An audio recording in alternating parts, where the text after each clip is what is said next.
মোৰ ভ্লগলৈ সকলোকে স্বাগতম। মই আজি আপোনালোকৰ বাবে লৈ আহিছোঁ আমাৰ বিদ্যালয়ত অনুষ্ঠিত হোৱা শৈক্ষিক মেলাৰ কিছু অংশ। প্ৰাক-প্ৰাথমিক শিশুক বিদ্যালয়ৰ বাবে প্ৰস্তুত কৰিবলৈকে সমগ্ৰ শিক্ষা অসম আৰু প্ৰথম অসমৰ যৌথ প্ৰচেষ্টাত এই শৈক্ষিক মেলাৰ কাৰ্যসূচীখন ৰূপায়ণ কৰা হৈছে। যিসকল শিশুৱে প্ৰথম শ্ৰেণীত নামভৰ্তি কৰিব আৰু ক শ্ৰেণীত অধ্যয়ন কৰি আছে, সেই শিশুসকল যাতে আগলৈ কোনো সমস্যাৰ সন্মুখীন নহয়, শিশুৰ যাতে সৰ্বাংগীন বিকাশ সাধন হয়, তাৰ বাবে এই কাৰ্যসূচী ৰূপায়ণ কৰা হৈছে।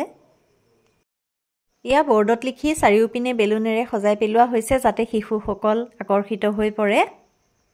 এই ৰুমটো দেখিছে, যিটো ৰুম আগৰে পৰা কণ কণ ছাত্ৰ-ছাত্ৰীয়ে পোনতে বিদ্যালয়লৈ আহি আকৰ্ষিত হোৱাকৈ বেৰত বিভিন্ন বৰ্ণ চিত্ৰৰে আদিৰে আঁকি পেলোৱা হৈছে। এইবোৰ ওলোটাকৈ থোৱা যে দেখিছে, এইবোৰ কণ কণ শিশু বহাৰ আসন। আজি এই ৰুমতে মেলাখন পাতিব লগা হোৱাতে ঠাইৰ অভাৱত এইবোৰ এনেদৰে ৰাখিব লগা হৈছে। আনদিনা একেলগে পাৰি থোৱা এই আসনবোৰৰ সৈতে ৰুমটো সঁচাকৈ বহুত ভাল লাগে। এয়া বিদ্যালয়ৰ কণ কণ ছাত্ৰ-ছাত্ৰীসকল। সিহঁতে আনদিনাতকৈ আজিৰ দিনটোত এই পৰিৱেশটো দেখি মনত বহুত ৰং পাইছে।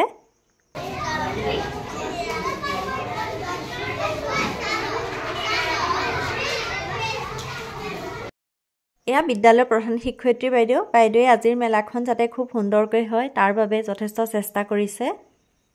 এই শৈক্ষিক মেলাখনত নিৰ্দেশনা মতেদি 7টা কাউণ্টাৰ বনোৱা হৈছে। প্ৰথমটো পঞ্জীয়নৰ কাউণ্টাৰ, দ্বিতীয়টো ছাত্ৰ-ছাত্ৰীৰ শাৰীৰিক বিকাশৰ দক্ষতাৰ বাবে, তৃতীয়টো ভাষা বিকাশৰ দক্ষতাৰ বাবে, চতুৰ্থটো ছাত্ৰ-ছাত্ৰীৰ সামাজিক আৱেগিক বিকাশৰ ক্ৰিয়াকলাপৰ বাবে, পঞ্চম কাউণ্টাৰটো শিশুৰ বৌদ্ধিক বিকাশৰ বাবে, ষষ্ঠ কাউণ্টাৰটো প্ৰাক-সাংখ্যিকতা দক্ষতা বিকাশৰ বাবে আৰু তেনেদৰে সপ্তম কাউণ্টাৰটো বনোৱা হৈছে।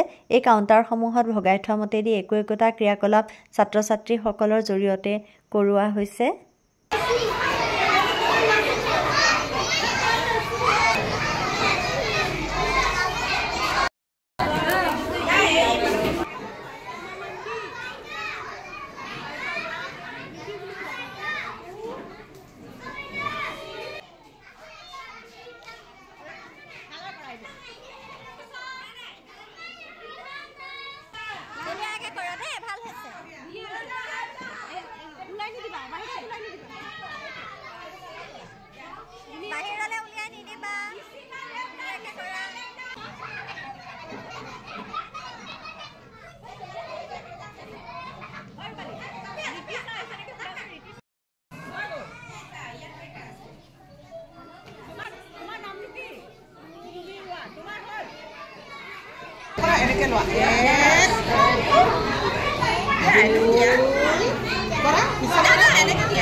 নদীত পৰি গ'ল।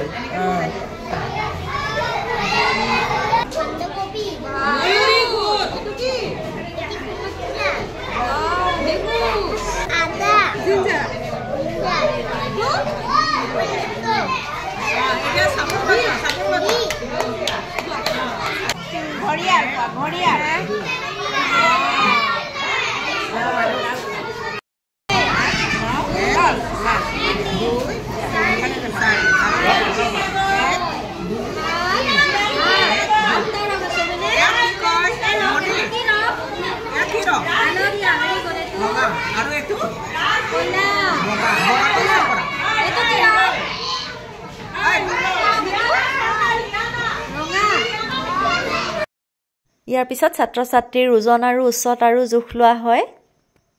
শেষত এয়া বিদ্যালয়ৰ প্ৰধান শিক্ষয়িত্ৰী বাইদেৱে কণ কণ ছাত্ৰ-ছাত্ৰীসকলৰ মাজত চকলেট বিতৰণ কৰে। সিহঁতে চকলেটবোৰ পাই যে মনত ইমান ফূৰ্তি পাইছে।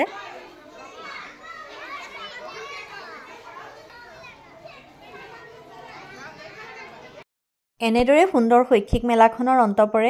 ভিডিঅ'টো আজিলৈ ইমানেই। পিছত নতুন ভিডিঅ'ৰ মাজেৰে আপোনালোকক পুনৰ লগ পাম। আজিলৈ আহোঁ। ধন্যবাদ।